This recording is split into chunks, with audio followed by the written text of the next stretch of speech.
के बस्ती जिले में सेकंड मैरिज का ऐसा हाई वोल्टेज ड्रामा हुआ कि बाराती भी समझ नहीं पाए कि लड्डू खाएं या वापस घर लौट जाएं। दरअसल युवक विनय आनंद शर्मा दूसरी शादी रचाने की फिराक में था।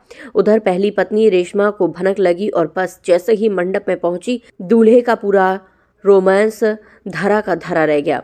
रेशमा ने दूल्हे को रंगे हाथों पकड़ लिया और फिर शुरू हुआ ड्रामा हंगामा, चीख पुकार। लोग जुट गए, वीडियो बने, गहमा गहमी बढ़ी। मामला इतना बिगड़ा कि पुलिस को मौके पर पहुंचना पड़ा और आखिरकार शादी को रोकना पड़ा। बेचारा दूल्हा दूसरी बार लड्डू खाने का सपना अधूरा ही रह गया।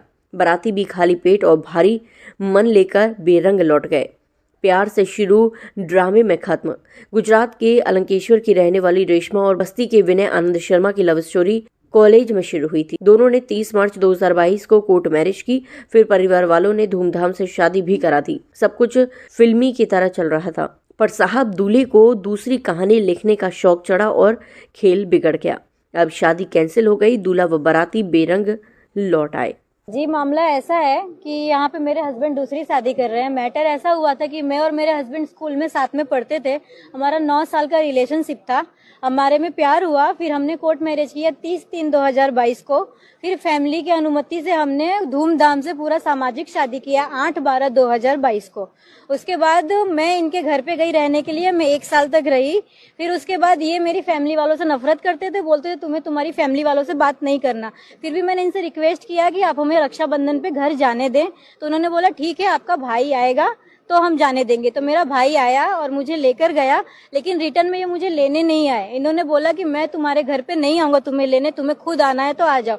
मैंने बोला जैसे आप सामाजिक तरीके से मैं यहाँ पर आई हूँ, वैसे ही सामाजिक तरीके से आप मुझे ले जाइए। पर इन्होंने तुरंत ही 4 दिन के अंदर लीगल नोटिस भेज दी कि ये लड़की घर से भाग गई है, सारा गहना लेकर भाग गई है, और इसको अगर आना होगा तो अपने जो जिम्मेदारी है, जान की जिम्मेदारी की लिखान में करके लाएगी कि अगर तुम आओगी तो तुमको कुछ भी हुआ तो उसकी जिम्मेदारी पूरी तुम्हारी होगी।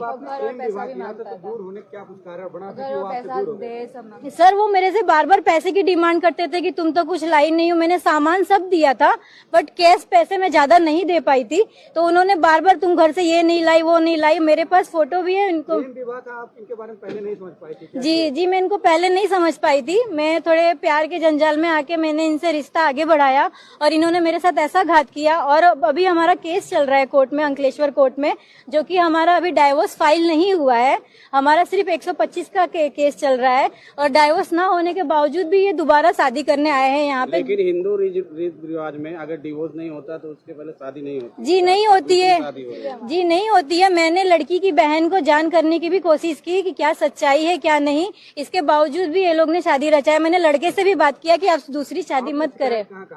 जी, मैंने शिकायत अंकलेश्वर में अपना पुलिस स्टेशन में किया, अपने निजी पुलिस स्टेशन में, एसपी ऑफिस में किया है, महिला पुलिस स्टेशन में किया है। बस्ती में मैंने एसपी ऑफिस में किया है, यहाँ पे जो लोकल थाना है वहाँ पे किया है। मैंने मीडिया का सपोर्ट लिया है। जी, मैं ये चाहती हूँ कि ये शादी रुक जाए और मेरा पति गुजरात में जहाँ पे इनका घर है, मैं इनके साथ अपना जीवन बिताना चाहती हूँ। जी, मेरी शादी इनका गुजरात में अंकलेश्वर में हुई थी। कब हुई थी? जी, मेरी उनसे शादी मार्च 30/3/2022 को हमारा कोर्ट मैरिज हुआ था, जो लीगल शादी कहलाता है। और फिर हमारा सन प्लाजा होटल अंकलेश्वर में ही हमारा जो सामाजिक शादी है वो हुआ था 8/12/2022 को। जी सर, थैंक यू।